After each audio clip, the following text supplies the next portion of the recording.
A pleasure to meet y'all at last, and welcome back to Survival of No Limits. So today, here we go, day 2 of 7, based solely on this exact location. And remember that, well, this is basically the same kind of gazebo where I have recorded a few videos here, mostly vlogs. But this is probably the first time that I've actually had to use this area as part of any of my new projects here. So for today's big topic on Survival of No Limits, let's go ahead and talk a bit about an anomaly that still is prevalent, yet relevant today, known as plane stowaways. Being stowed away on an airplane can happen in multiple ways. You might be able to hide in the lavatory, the cargo hold, or even the wheel wells of an aircraft of any sorts. No matter the size of the aircraft though, anything dangerous could indeed happen to it.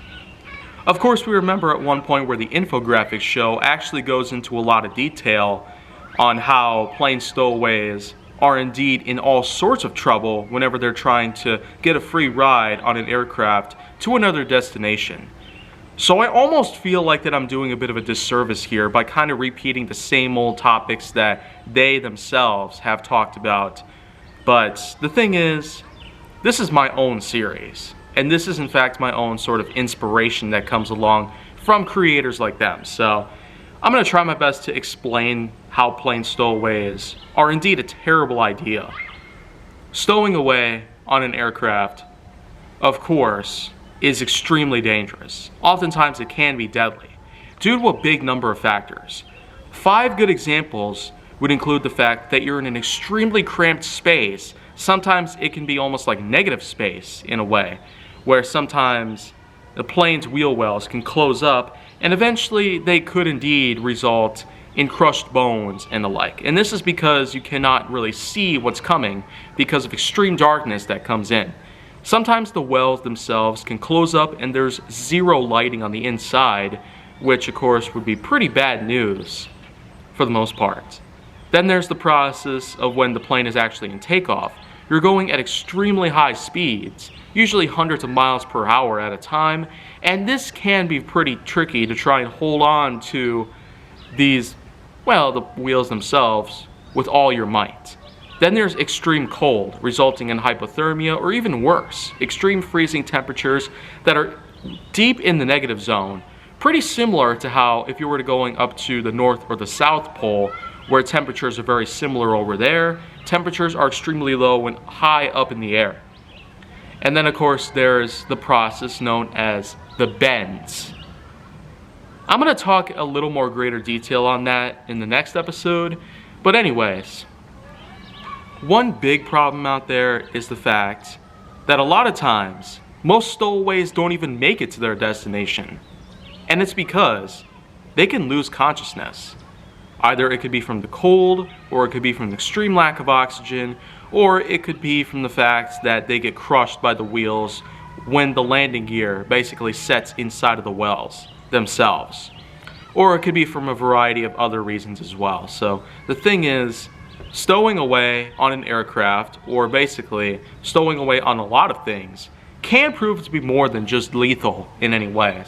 It could also cause damage to the planes themselves, or it could be liable for a whole lot of other reasons, which would significantly refer to the fact that there were tons of incidents throughout the past several decades where aircrafts have had some stowaways on them, usually one at a time, but sometimes they can come in pairs, more than 1 or 2 at a time. And most of the time, only one of them would make it, none of them would make it, or it would basically be one of the rare cases of having all of stowaways make it on time to their destination, fully intact and fully conscious and alert. But by all means, should you never have to stow away on a plane? If you're willing to do it as a bet for someone, that's your own problem. If you're willing to try it out as something that you've always wanted to, that's also your problem.